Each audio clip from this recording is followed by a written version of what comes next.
And welcome to Tech Load. Sandra Spencer here, lined up for you for the next hour. Tech headlines, news, info, music and insights on the world of product design, manufacturing, distribution and marketing. What does it take to get a startup idea out of your head, onto paper and into the hands of consumers? When you're looking to solve a problem and you can't easily find the right product and solution, have you thought if only? And what if you took the challenge and journey to solve the problem for yourself and others? What would that startup journey look like? Coming up, an entrepreneur who is on the tech design journey of bringing a novel product to market. We're going to welcome Shannon Gilleland, a serial entrepreneur who's now launching her latest startup product, Pronto Bottle, the world's first self-sanitizing baby bottle. A warm welcome. Hi, Shannon. Hi, Sandra. Thanks for having me on. Now, it's often quoted, necessity is the mother of invention. This will hit home. Tell us about your startup product, Pronto Bottle, that you're developing. Not a problem at all. Thank you. Yes, quite literally the mother of all invention, as I'm sure quite a few mumpreneurs out there have discovered when they have their first child. So I discovered the issue when I decided, or actually came across the problem of not being able to breastfeed, and then wound up having to do the bottle feeding process. And that was traumatic on a number of different levels, not just a practical level. Yeah, absolutely. So my background's originally in entrepreneurship, so the first thing I did was actually go about solving the pain point for me, which was actually having to go through that washing and sanitizing process. And how long would that sometimes take? It takes half an hour each time you decide to do a run, which is, washing, sanitizing, taking them out, pre-boiling water to fill them all. So when you add all that up in a day and a night. Yeah, so you wind up spending probably about an hour doing that process. That's if you're efficient. If you're not efficient, it takes a lot longer. And I also went up, running out of bottles while I was travelling too, which is probably a complete nightmare. So you're travelling sometimes with the baby? Yeah. So my partner actually works a fair distance from home and we only had one car. So at that stage I had to really be well organised to be able to travel. I just thought this is not possible. There has to be another way. No, that's it. So, and that's where the sort of mother of invention came in. Now, what thoughts went through your head when you asked yourself, what if this problem could be solved? How did you deal with any of that? How can I do this thoughts? The first thing for me is I'm naturally a problem solver. So the first thing I do is actually go and research. So I research and see what currently exists on the market, who's out there, what are they doing, does anything exist in parallel kind of industries, and then also going on to actually speak to other parents and see what is their problem. Just because it's mine doesn't mean that everybody else is having that. So a major part of me discovering whether I could solve it or not was actually speaking to other parents and seeing how they were currently solving that problem. And what sort of things were you finding out that you're all on the same page? It was really difficult. Oh my God, it was really difficult. The amount of creative and amazing ways that parents were solving travelling with bottles, just it boggled the mind. From adding in extra bottles and extra tools and extra bags, and I'm just like, so that actually adds another layer of complication. You could fix the problem using other people's tips and tricks, but actually, which way do you go? Yeah, absolutely. It was quite interesting to look into the minds of other parents, and maybe it was the sleep deprivation that caused a lot of the problem too. Oh, yeah. So, okay. So you took a positive approach in the fact that you identified a problem, you wanted to solve the problem, you communicated with others, collected data, intel, did the research, and continued to gain some confidence in the fact that, hey, I am actually onto something. Yeah, absolutely. It's when I started seeing the responses, because I sort of did blog posts on Facebook into mothers groups and parenting groups and just said how they're solving it. And I saw all the weird and quirky ways. I then went out and actually interviewed parents. I felt like a stalker. I sat in libraries and stalked mums and dads that had their babies with them during story time. You just pulled out the mic. So I'm sorry. Pulled out the pen. Yeah, if you're one of those parents, I'm really, really sorry. It's all worth it. We have the Pronto Bottle. Yeah, that's it. So, and then when I started interviewing people there and started hearing about how they were going about it and the issues they were having, I knew that I was getting onto something because I kept hearing the same thing over and over again. So, and that's when I started designing an actual solution to that problem. Yeah. And how would you describe where your product is at the moment? Like, what is it about your product that you're starting to develop that is in development that will solve the problem? What did you develop? So we developed a self-sanitizing baby bottle. So what it quite literally means is that you don't need to sanitize this before you leave home. You quite literally wash it once, and you can either throw it in your bag empty, or you can pre-fill it with water with no need to pre-sanitize that water, so pre-boil it. So you've only got that one bottle with you. Press the button and it actually sanitizes itself whilst you're travelling. And the stage that we're at with that at the moment is we're actually developing our first functioning prototype right now as we speak. Mm-hmm. And once that's completed, we'll then go through the process of actually lab testing that to make sure it functions as we intend. Mm-hmm. And then from there, it's into the hands of potential customers to get them to test it. You know? Mm-hmm. So you have to take it step by step and go through the right processes so that it is actually a product that you can sell and you can distribute to consumers and to manufacturers and retailers. Yes, safely. Yeah. Yeah, that's key empowerment. And so with the baby bottle, with the Pronto bottle, is it just does one sanitation process? Is that, and then you have to re-kit it up? Interesting. So the way it actually works is you pre-wash it before you leave home, and then imagine you're out for 6 or 7 hours with your baby and you've done a feed. You literally walk up to a tap in a kitchen or even a public bathroom. It sounds scary, but you can rinse it out, refill it, press a button, and it sanitizes the teat, the bottle, and the water at the same time. And how many resanitation processes can the one Pronto bottle go? It can do 6 feeds while you're travelling, so that's great. You know, that's 12 hours worth of feeding. Yeah, and so if you need more, then you'd make sure that you have more than one Pronto bottle. That would be ideal for us. I don't know if parents would like that concept. But look, it's USB rechargeable, so everyone kind of carries around, a little charger with them now for their phones. So there's so many charge points now, whether it's in your bag and it's portable, or in your car, or if you're in the library somewhere or a cafe. So it's quite easy just to stop and recharge the product as well before you get home. And so what is the sanitisation process in detail? Is it chemical? Is it light? No. Is it like... We wanted to stay away from the chemical thing, obviously, because of residues and that kind of thing. You don't want that, obviously, anywhere near your baby. We're actually using UVC light, and UVC light's actually been used in the medical and dental field for years and years and years. And most recently, we started to see that come into consumer products. And so we've taken that now, as the technology's gotten smaller, and we can actually now put that into a baby bottle lid, which is what we've done. Yeah. Mm-hmm. So there's been some, this technology has existed, and you're using that technology and advancing it for your product. Yeah, absolutely. So what's the major takeaway you've learnt, to date? Oh, my goodness, major takeaway. It's a journey.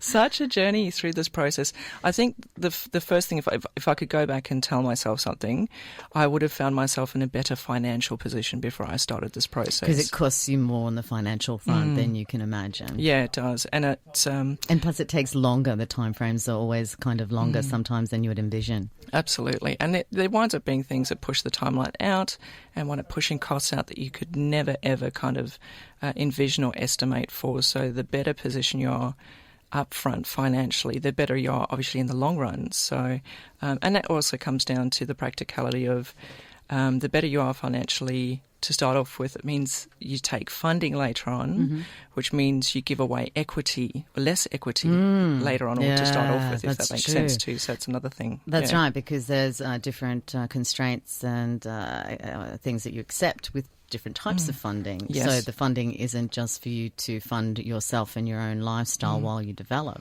No, I think any entrepreneur knows that you don't pay yourself for a very long time when you're doing this process, because all the money goes into the business. So, So let's have a look at the different funding stages you went through to get to this point. Absolutely. So initially, obviously, you start paying out for everything yourself as much as you can, and that kind of gets down to what we did, was where you start maxing out your credit cards.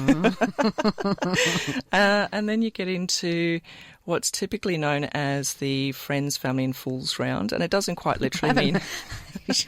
Haven't heard the fool's part. That's quite new for me. It doesn't quite literally mean fools. What it stands for is the fact that when you're taking money from somebody, it means that they're happy to give money into something, but it comes with no advice. But then there's people that are happy to give money, but it comes with advice. And to be aware of that when you're actually asking for funds from and that people. could be restrictive. It can, because what you've got to realise then is if somebody starts asking a lot of questions or wants to get really involved in your business, but they don't actually know much about it, you start winding up managing that relationship more than you do on actually running your business. So, yeah, I don't know if that makes sense or not. Oh, totally. Yeah. And then you're in-house psychologist. You're really something else. Consumer complaints. I do. So then you go into, generally it's into then your angel round. But something that people don't quite often look at in terms of funding is also when you're doing pitch events. So you can look at them in terms of funding for winning office space, winning training, winning small portions of funding as well that don't include equity dilution. So that's a portion of your funding strategy as well. Then getting into accelerator programs before you actually go into your angel round. That's a lot of work because for for the accelerator rounds, like what sort of paperwork and documentation are they looking for? It's very intensive. So I actually wound up into an accelerator specifically med-based called MedTech Actuator. And they actually come with a portion of funds and a portion of equity taking as well. But that was well balanced in terms of the programs, like 18 months, 6 months intensive upfront, really specific to the med space. Further on then you get into, VC rounds and in your Series A and Series B, which is, a lot further down the track. Yeah. And so was there any part of the funding stages or processes that you enjoyed more than others? Is that too strong a word, enjoy? Were some funding parts easy? Was there anything easy about getting funding? When I saw the money hit my bank account. That was probably great relief. Yeah, that was actually, easy. That was the easy part.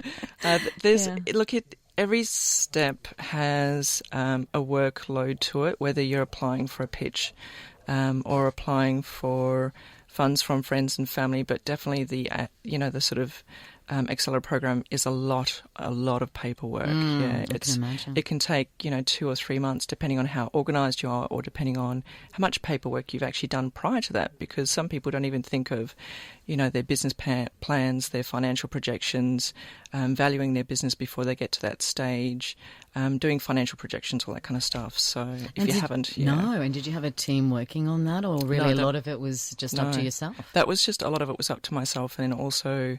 Hiring, I had a virtual CFO that I was working with as well that works as a part of my business. So, okay, and where was that? I suppose it doesn't make any difference where they're located, does it? They're Melbourne-based. Oh, okay. Yeah. So a lot of the companies that I've hired are actually Melbourne-based. Yeah. And did you have much contact with the virtual? Yes, yeah. So we actually had face-to-face meetings and everything. They're Melbourne-based as well, which is great. Yeah. So, so that's a combination. Yeah, absolutely. So we could do... And it's cost-effective, I guess. Yeah, it is. I think that's the biggest thing about, hiring contractors around your business as a startup is that you can switch on and switch off as, your funding comes in and goes out. So when you're spending, you kind of need to back off a little bit.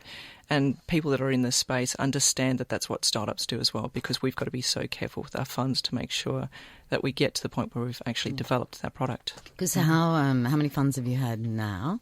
So how many funding stages? So if I take into the friends, so probably three different funding rounds. That's right. And how many, is it likely you'll need one more round before you Definitely. Okay. Yeah. So I'm actually currently working on applications to angels at the moment for that next funding round for later in the year, because it's quite a long process as well. It's not like I do an application now and then suddenly I've got the money. That's a 6-month process. It's quite a long time. So you must have got, and so how long have you been working on the Pronto Bottle? Like from the first, I need to solve this problem, to like now? A few years? Yeah, close on 2 years now. And that's what it takes, the journey. Yeah, and you must have had to, you've had so many challenges along the way and new skills that you've developed and are developing still. Absolutely. And you're always swapping skills as well. It's not like, my background before this was also in project management, and you're working for one company doing one thing, whereas this, you're working for yourself, which is one company, yes, but then you're learning 20 or 30 different jobs at one stage, and you're constantly swapping and wearing and so rolling. many different hats. All the time. Wow. Yeah, so it's no wonder it takes a long time to do this. And some people would say, as we played the music earlier, it's just crazy. It is. I think we're going to have Amy Winehouse coming up with a bit of rehab. It seems Excellent. quite fitting, really. We'll be back on some of the highlights and not so much on the lowlights of your journey today. We haven't got time. I think anybody who's an entrepreneur will know what you're talking about there. The biggest highlights are, the first one was winning my first pitch. So there was a pitch in February last year that I did. It was the very first time I actually pitched the product at all, and in front of you must have been nervous. Did you have parts of your body shaking? Oh my God, I was shaking that hard. I actually dropped my bottle. I actually walked up on stage with the prop. I dropped it. My voice was shaky, and I thought I did so poorly. I actually walked away from the stage and went, "Well, that's the end of that," and went and grabbed myself a wine. I need some actor training. And then they sort of came back later and said, "Hey, by the way, you actually won." And I was actually away from the stage. I couldn't actually accept it because I thought I'd lost. And what do you think it is? So while by all accounts, not necessarily the most perfect delivery, but what was it about your pitch and presentation that you think actually worked for you? They said to me the fact that I had such a clear problem and solution delivery. Yeah.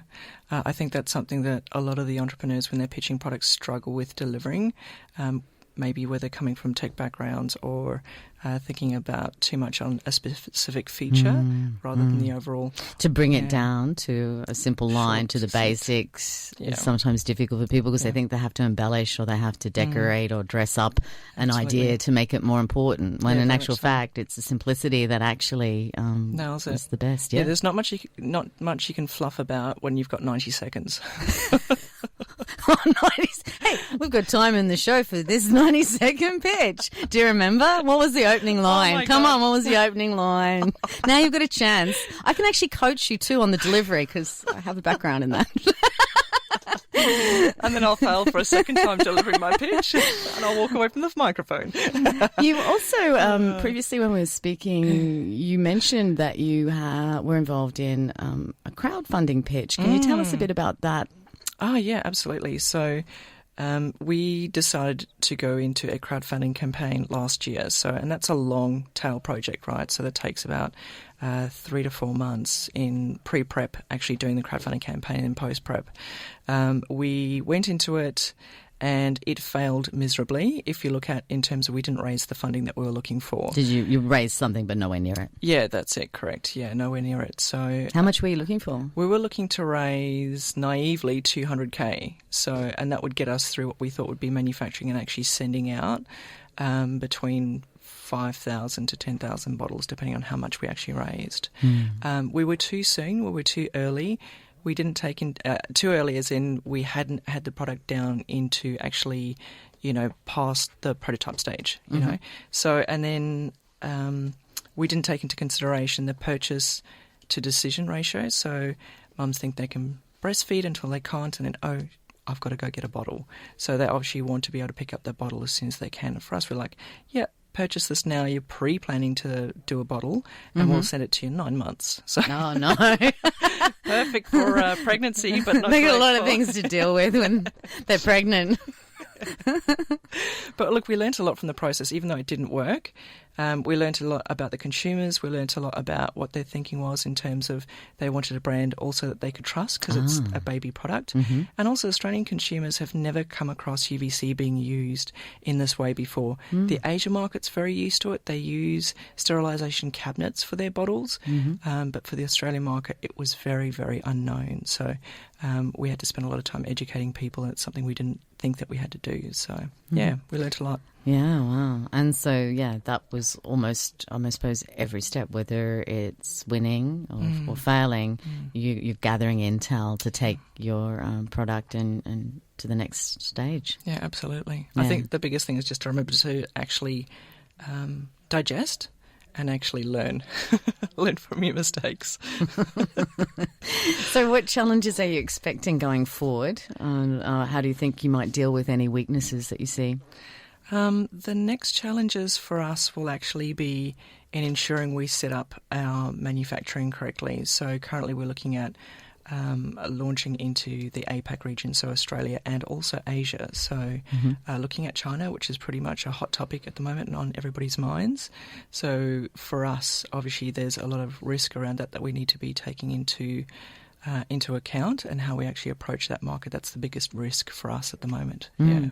And so what sort of testing have you done to date? I think you mentioned it earlier, but if you can talk us through the different types of testing and how you go about getting a certification for sales of the product in Australia and globally. We've done testing in terms of parents actually handling and dealing with our base product. So that's called usability testing. What that tells us is, have we created the product in the right way that parents actually understand and it's easy for them and it doesn't make their life more difficult? And then you get to a point where we actually have a functioning prototype, which is the stage we're at right now.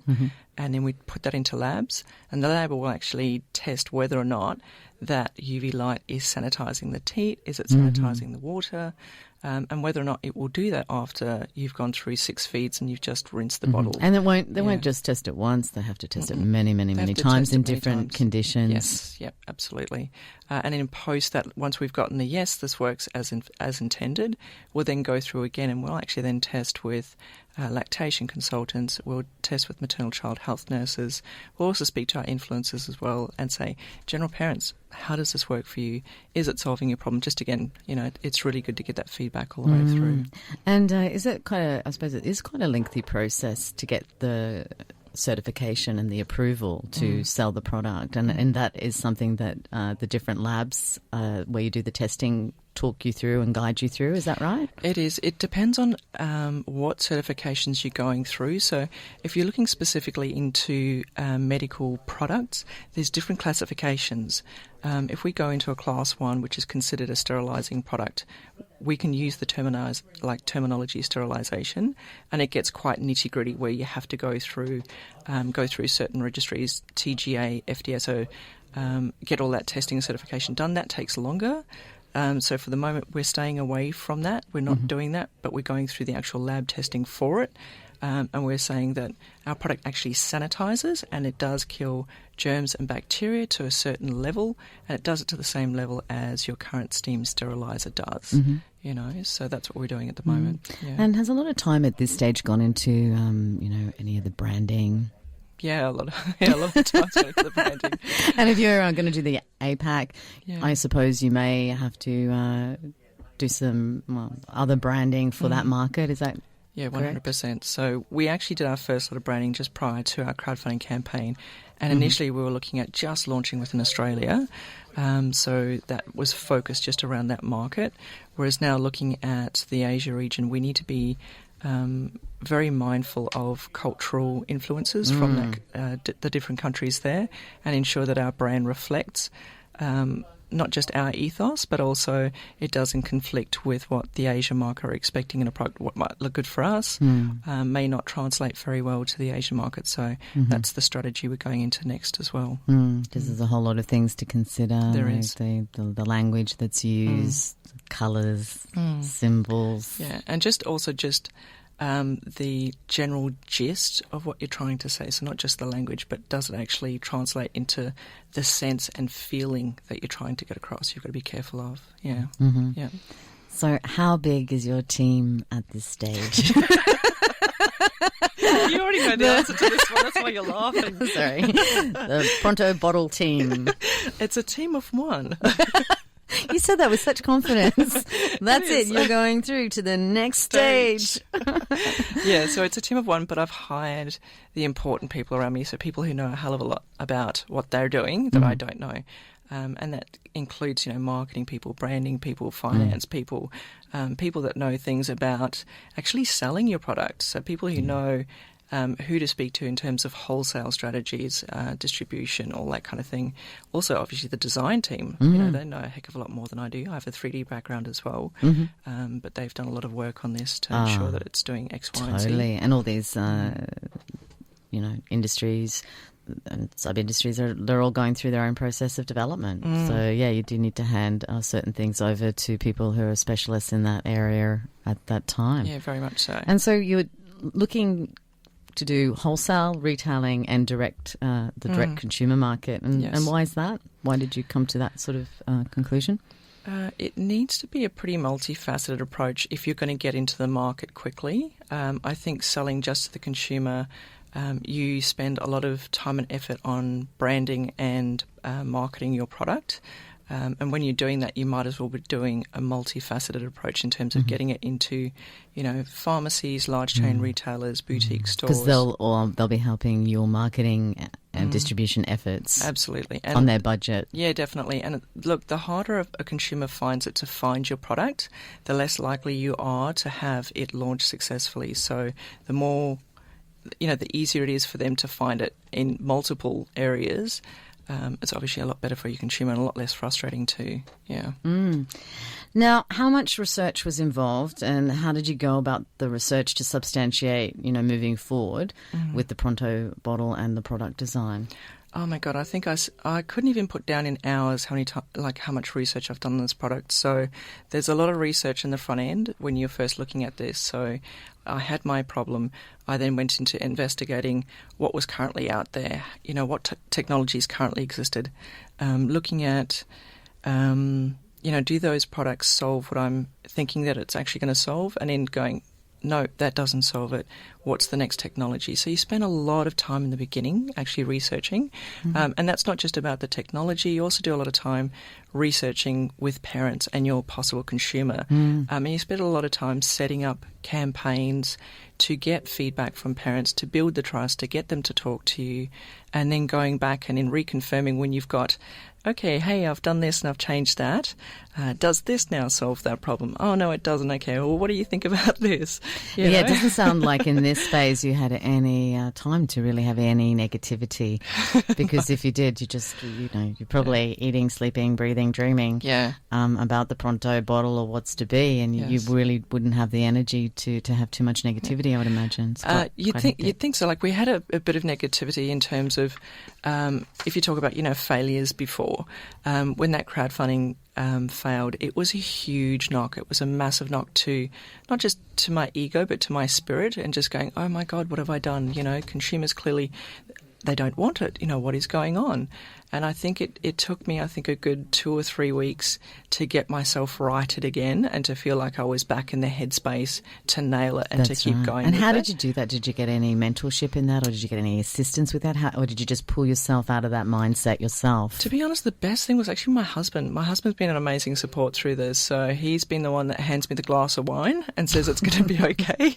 It's not this is, disclaimer, drinking is not the only thing you can grab to help. No, of course, that's it. And exercise. And also meditation. Exercise, meditation. Absolutely, there was changing lots of your neural pathways. Yeah, definitely. There's a lot of things that you can do. Going and catching up with your friends, going for walks in the forest. I'm lucky to live in a place like King Lake, which is beautiful. Getting close to nature. Yes, absolutely. Making yourself sleep. Yes, if you can do that. You don't do when you're an entrepreneur.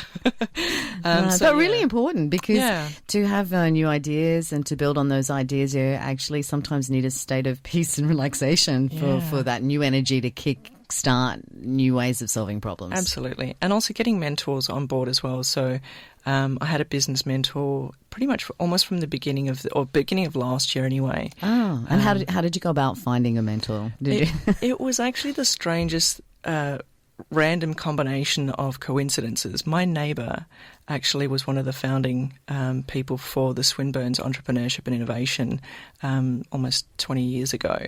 And he started and founded, 7, 8, 9 different businesses of his own. And he's mentored people in business and also in personal development as well. So I was lucky enough to meet him when I had my daughter strapped to me when I was going for a walk one day, and just got chatting about what I was doing. And he's like, oh, we just, started catching up over coffees. And so you didn't really know each other before this conversation? No, that's it. So he's been an amazing support as well, just saying to me, have you thought of this? Have you really dug into the details of that? And, what are you thinking about here? And he's right next door. He's probably pulling the blinds down, taking his phone off, talking with his people about like having to move house. You say that he's actually selling his house at the moment. I wonder if that's why. No, I mean that just sounds like a fantastic, serendipitous very event and very timely. And of course, you know, it takes more than just a great idea. Yeah. It takes the wherewithal. It takes an ensemble, a skill set of skills you don't even know that you have, that you can't even believe that you could develop, and then learning how to fail, and then having also opening it up to have the right people and the right things and actions and activities to take place at the right time, because timing is everything. And sometimes it does. It feels like a very magical process at times where you can try and plan things and you feel like you're just hitting against a wall. And at other times, it all seems to unfold beautifully, you know, and you just think, how in the heck did that happen? Yeah. Wow. Yep. How can that happen? How can it happen that we have a break and then we can work it out? Tech Load, and we're in discussions about the Pronto Bottle, having a look at development, ideas, distribution, manufacturing, but of course we won't be doing all that in the remaining 10 minutes. But we have got a few more questions to ask. So, Shannon, what was an early milestone for you when you felt, I can do this? And when did you say, okay, that's it, I've got it, I've got the golden egg? I actually remember the moment. I was sitting in front of my computer. We had just completed a bunch of interviews with customers, and I had this strange little epiphany moment. And this whole time I hadn't been trying to develop a self-sanitizing bottle, right? The idea came about looking at all the information we'd gathered from the interviews, people carrying all this stuff, having to sanitize all this stuff. And I just had this thought, what if the ultimate thing was you could travel with one bottle and that bottle was empty? And then that was my first epiphany moment of going, oh my God, I think that's it.